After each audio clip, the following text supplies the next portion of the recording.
You gotta think about it. Think about it. Drank a lot of water. I really have to go. People are waiting to tee off. There's no restroom out here. Has this happened to you? I've got the perfect gift. Introducing the Euro Club, the discreet sanitary solution for your urgent relief. It looks like an ordinary golf club, but contains a reservoir built into the grip to relieve yourself. The Euro Club comes with a towel and appears that you are just checking out your club. Leak-proof, easy to clean, and no embarrassing moments. Order now. The Euro Club, the only club in your bag guaranteed to keep you out of the woods.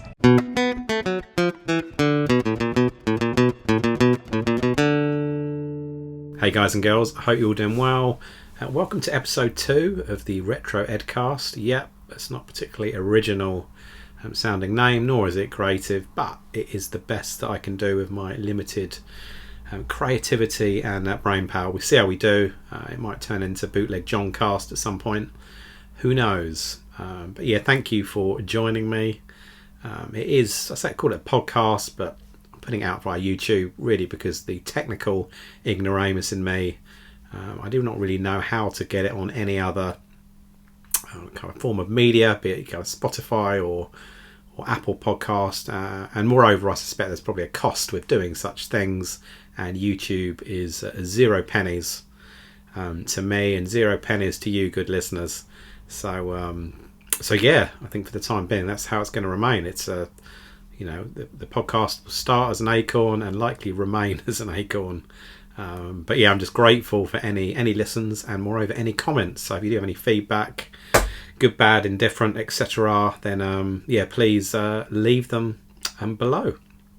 Thank you to everyone who joined me and listened to the first episode.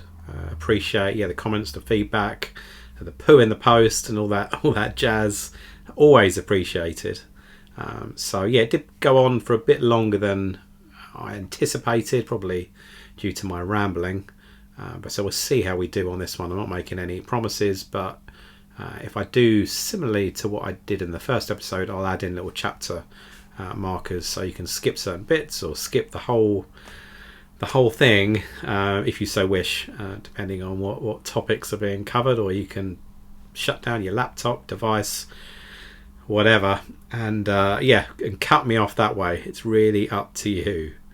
What we're covering today, I think I sowed a seed last time and said we'll be talking a little bit about kind of my latest and collecting habits and what I've been up to. We're also going to, because every other bloody form of social media is talking about at the moment, we'll say a few derogatory words about the PS5 Pro. I think if we can squeeze in we'll talk a little bit about what I'm listening to, what I'm playing, if we get a chance, we'll see where we end up. Probably going to chuck in a little segment. I did have a conversation with my postie, my post person, my postman. Non-politically correct, I know, but fingers up. Earlier today, and there's a question which I thought I'd probably pose to you guys because you're better equipped and more knowledgeable, more experienced to answer it than me. So see what we do. I might even chuck it in as a bit of a vote, but we'll come on to that in a bit. So let's start off. She's wearing Tramp, a fragrance created for her by Lanthric. Tramp, today's kind of fragrance for today's kind of girl. Tramp, free and friendly, bold and exciting. Tramp, a fragrance that's warm and winning, rather independent and maybe just a little wild. She's wearing Tramp and everybody loves her. Tramp by Lanthric. Shouldn't you wear it too? So in terms of collecting, I've done a fair bit of, I don't know what to call it, sorting. Got a loft, got a heaving loft at the moment. So getting up there, seeing what's there. I wouldn't say it kind of keeps me up at night, but I've got so much stuff up there, and it's been the easy conveyor belt. Something in the house that's taking up space, we're not using it, we don't want to throw it away, we put it in the loft, and now the loft is like maxing out. Random, but we had like a boiler, the exciting boiler service not that long ago, so I went up there to kind of move stuff out of the way, prepare stuff for the boiler service person, and in doing so kind of reminding me as to how much stuff I've got up there. So I've had a really good sort out, and kept stuff that I'm, even if it's up there, not playing with it all day every day. And I say playing with it, there's toys, there's video games, there's Lego, Funko, film memorabilia, film props. There's loads of stuff up there. It's ridiculous. I could probably open up a little antique or retro shop off the back of it.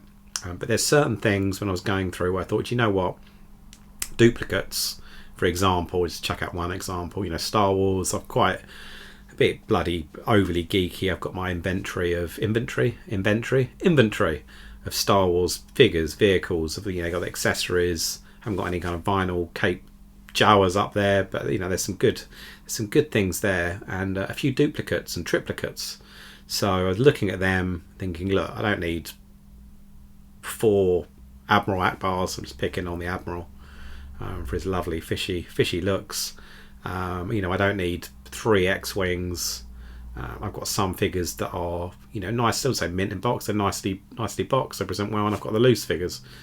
Do I need both? Things like that. So I went through, ended up pricing things up, looking at eBay, things where it's kind of moderate price. I thought, I'm just going to hang on to it. Where things have gone up in value, and we're talking Star Wars, that part of my collection I've had for a good few years. I've been a bit like the Game Boy. I'm collecting on an ongoing basis, but I've got a lot of things that I don't necessarily have the childhood nostalgia for, but and I've got them in duplicate, triplicate, etc. And it's just like, why am I hanging on to that? For some of them, it was a good time to move them on. So yes, I've gone a bit eBay crazy again, like I did. I say again because earlier on in the year, I did something fairly similar. So in the last 90 days, I haven't really sold much on eBay, bar the last 2 weeks since I've been having this sort out, and I've kind of sold 19 bits.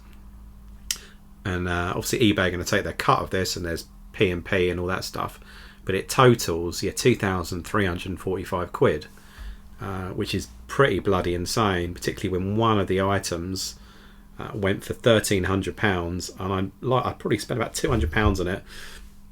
About giving myself indigestion. I had a big gulp of beer.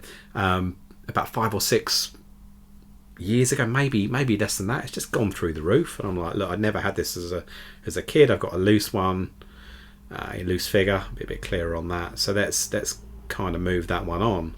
And I wasn't entirely sure on the best way to price it, so I went higher, then did the, make me an offer, best offers considered, and then someone came in, just bought the bloody thing, and I was like, okay. So that's been a win-win. I've cleared some space up in the loft, still a lot of junk up there, but money in the pocket. But the money in the pocket is an issue because that burns a hole, and I could be sensible, put it into some other, I don't know what, government bonds or something, premium bonds or whatever, treat the family to a nice holiday. But no, what have I done? I've invested it back into other items that have equally silly values, mainly games, specifically Game Boy games. So my next pickups video will go through some of them. Don't worry, I haven't spent all that money because it's a chunky old sum, and castration would be order of the day from Mrs. Retro Ed if I had done so. But there are some titles I say I need, because again, I don't need anything, but titles that I was keen to have, and I thought, if I'm going to be buying them, better to do it out of the money that I've made, the silly money I've made through things being silly prices, as opposed to digging into my own kind of savings or bank account. It might sound a bit odd because ultimately it's still my money, but I just feel in my mind it feels a bit better to be selling stuff, making money, and then putting that into other things. So quite a few Game Boy games, and that's been really quite exciting. And I found a few items. I put some, the roles were reversed. I was putting in some offers for some stuff. Some stuff came in quite lower than I was expecting. So it's like, okay, what other items have these people got? And there's one guy in particular, lovely guy, collector himself, moving stuff on at I wouldn't say low prices, but reasonable prices, particularly in the context of eBay, where stuff is just quite often silly prices. So that was good, and I kind of a bit back and forth with him. Got a few items, and I think when he next posts some further listings, and he's waiting for eBay to basically do their next zero fee or reduced fee, do one of their offers they do, and then there could be further discussions. So the Game Boy shelves are looking fantastic. I've nabbed a couple of Lynx games, which pretty much gets me to where I want to get with the Lynx. Never say never, because otherwise I'll be BSing you. A few other little bits I was kind of keen to get for other systems, so I wouldn't say major kind of spoilers, but pickups, because nothing that crazy exciting. But Asterix and the Secret Mission, I really like the look of in the classic range. So I've already got the standard version, but the classic range with it's almost this brown paper type aesthetic and format looks really cool, and particularly the Asterix game. So I wanted a bit of that. Blame the next one on Retro Rewind, Clint, because he showed this recently on his channel, and I've already got it in a few different flavours, but Xeno Crisis, but he was playing it on the SNES, and the button design, it just seems so much more intuitive and designed for that game on the SNES controller than it does the Mega Drive, for example, even though it looks friggin' amazing on the Mega Drive. So I've double dipped. I think I've triple dipped, because I got it on the Evercade as well. So gone for a bit of that, and a couple of not just video games, in fact a couple of toys as well. Nothing too crazy. So I'm now looking at a fairly nicely rounded collection, which fills the room. It's not heaving, but then again, not much space to get much more in here. But I do feel, for the first time, maybe it will change. Maybe it will change people, but I do feel fairly kind of happy, content with what I've got, and I've been maintaining basically a list on my phone, just iPhone notes, of games that I have been keen on getting. So up until recently, a lot of the Game Boy stuff, Xeno Crisis on the SNES, things like that would have been on there, and I ticked them off, and I'm using it to the best of my abilities, try and refrain from going all in on other stuff that perhaps I don't really bloody need. That's just not necessarily, it might be a nice shelf filler, and it might be of a reasonable cost, but do I really need it? Am I going to play it? Am I going to enjoy it? I'm at the point now where I'm challenging myself a bit more. In the past, it probably wasn't. And obviously, the main constraint was money. But if there's things I was maybe on the fence about and had a bit of money, I was sold something, so I'll go for that. But now I've really got discipline. I've got to change that. And I think it will make for a better collection.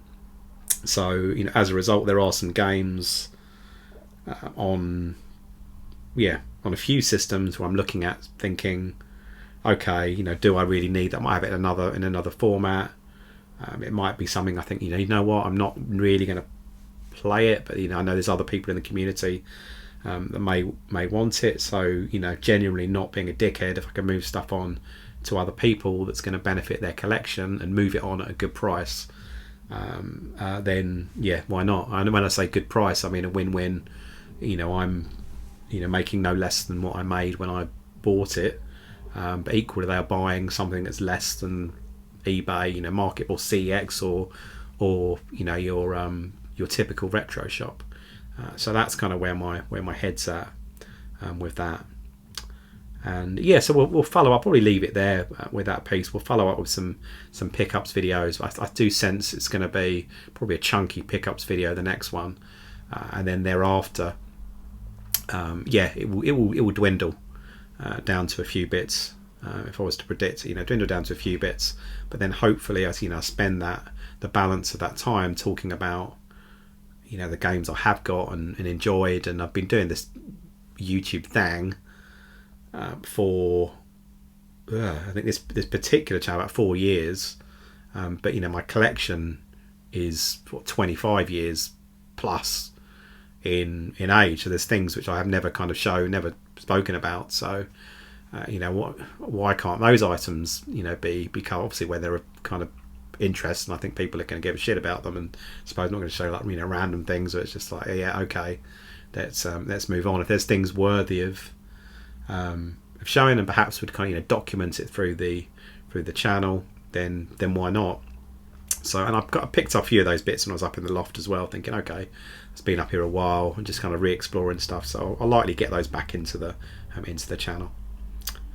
So yeah, that's the segment on collecting.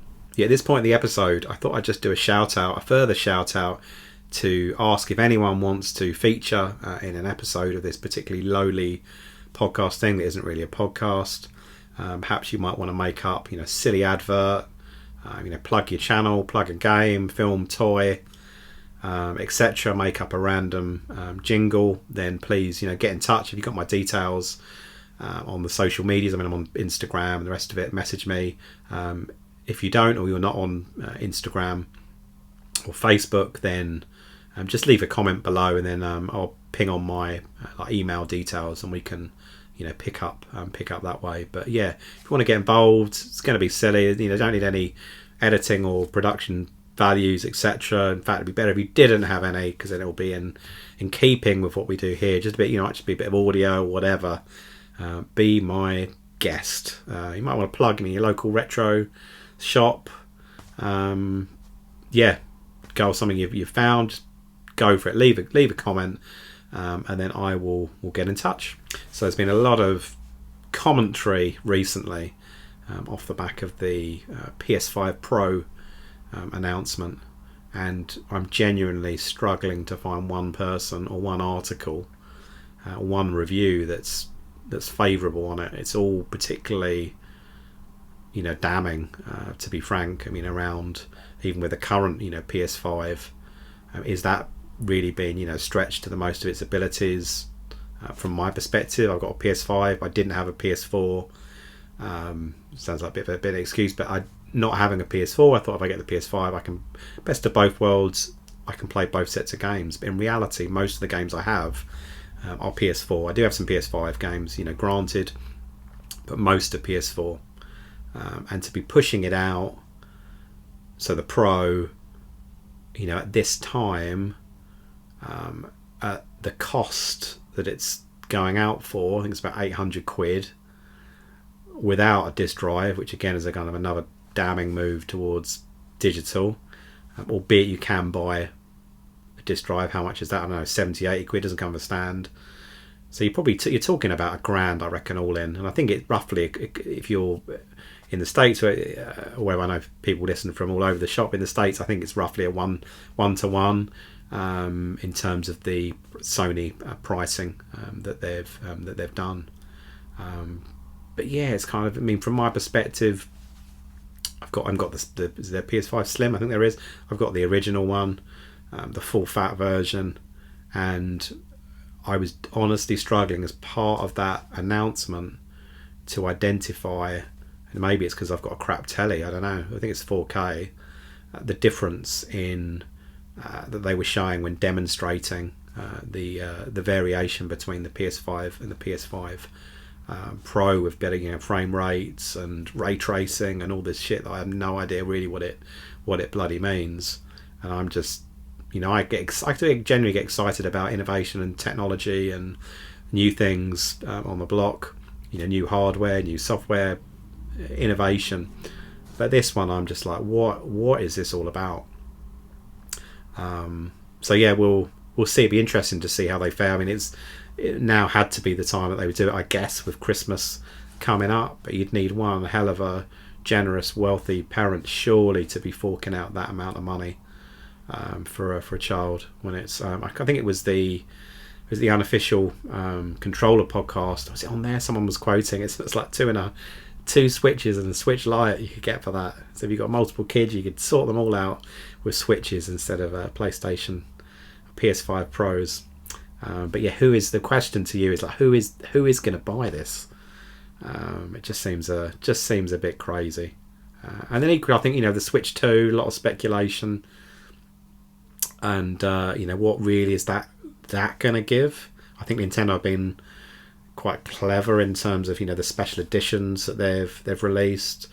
They did do an update, the OLED one, which I think was warranty. I haven't got one because I mainly did it through the telly, and the odd game I do on the handheld, it suits me fine. But I think the OLED, upgrade, arguably was a decent one. But when we start to talk about the Switch 2, what is that going to bring? Because most of the games that I buy for the Switch are indie games. They're not really pushing the system, and if they were a game that's going to push the system, then that's probably when I'd be considering, do I get the PS4/PS5 version?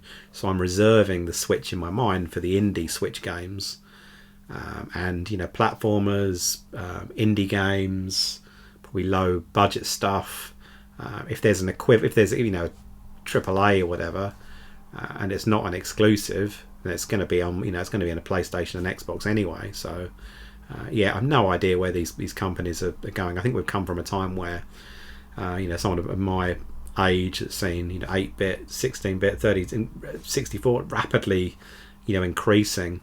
We're now at the stage, again in my humble opinion, where it's very subtle upgrades, little nominal tweaks, a bit like the iPhone. The iPhone, I don't even know what bloody number we're on, but year on year has it significantly changed.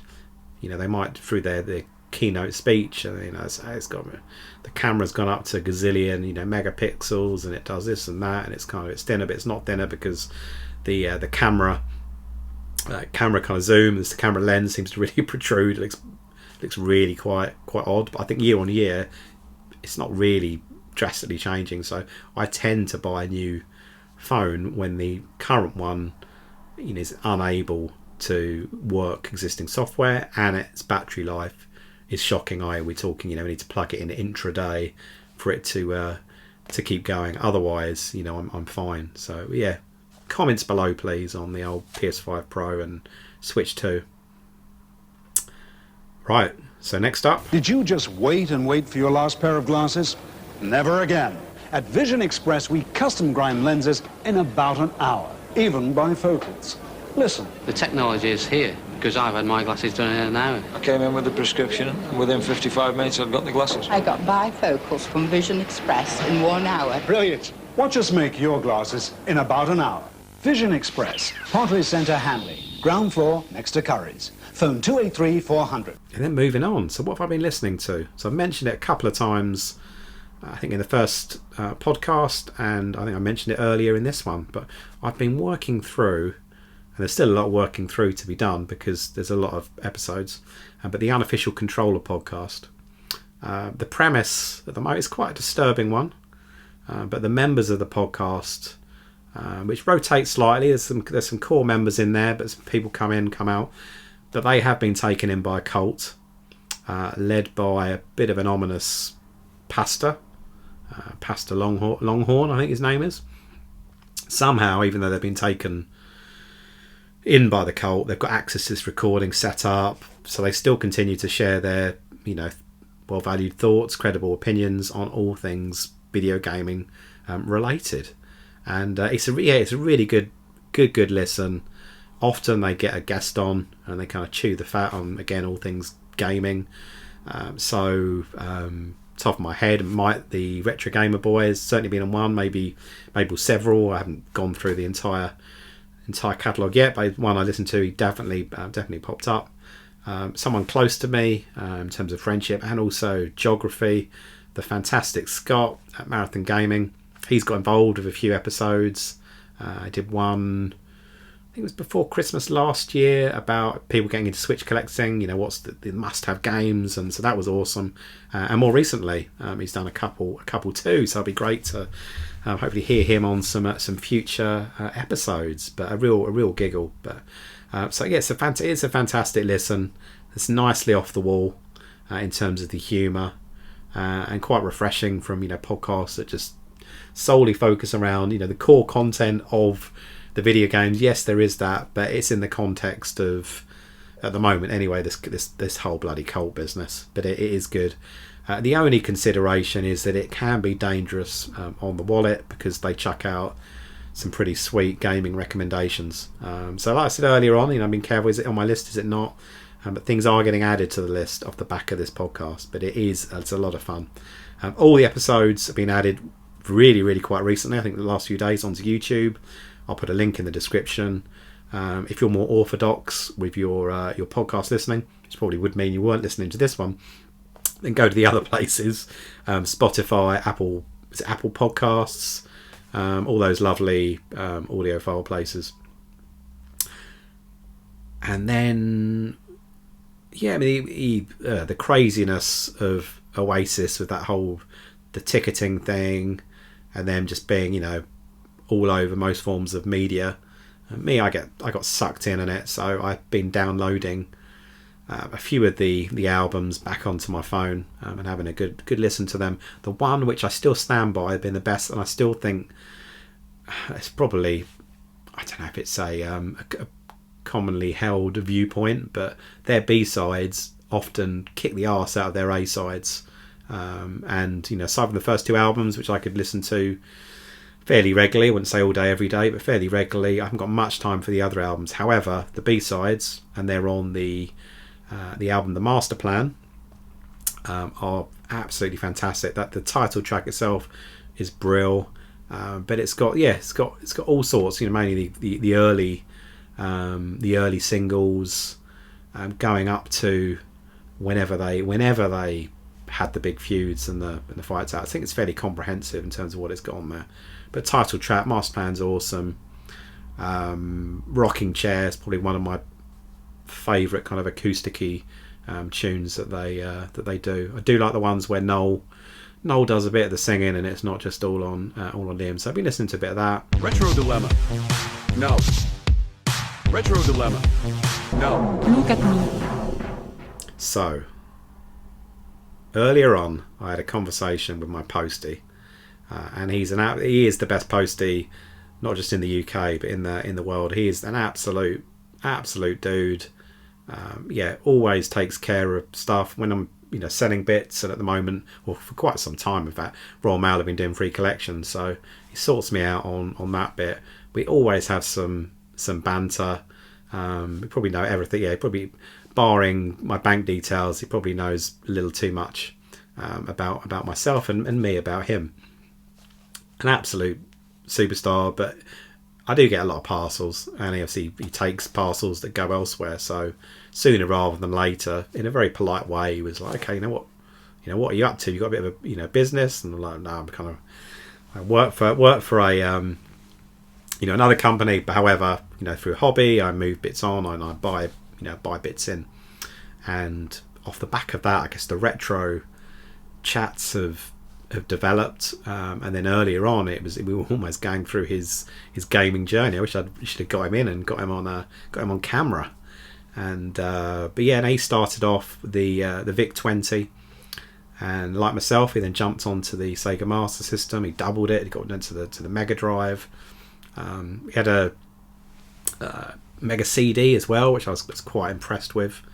And PlayStation and PlayStation 2. I was quizzing him a little bit about the PlayStation 2 and the 1, and he still plays it, which is great. Fires it up every now and again. I told him about Retro Ed Steve's PlayStation driving challenge that he does, so the postie may or may not get involved in that. We'll see. There's daily discussions are underway, but he's now at the stage. And the final thing I should say is PS2 can be a little bit erratic. Sometimes it's fine, other times it's not so fine. So I've said, look, I know there's a fantastic retro repair bear in the Midlands that can help, so he may pull on that lifeline. We'll have to see. But he is keen on getting another console. He's not that fussed about modern gen. He's not even that fussed about PS4. So the dilemma he's got, and I can't talk to these because I've had one of them for a little bit of time, but not that long.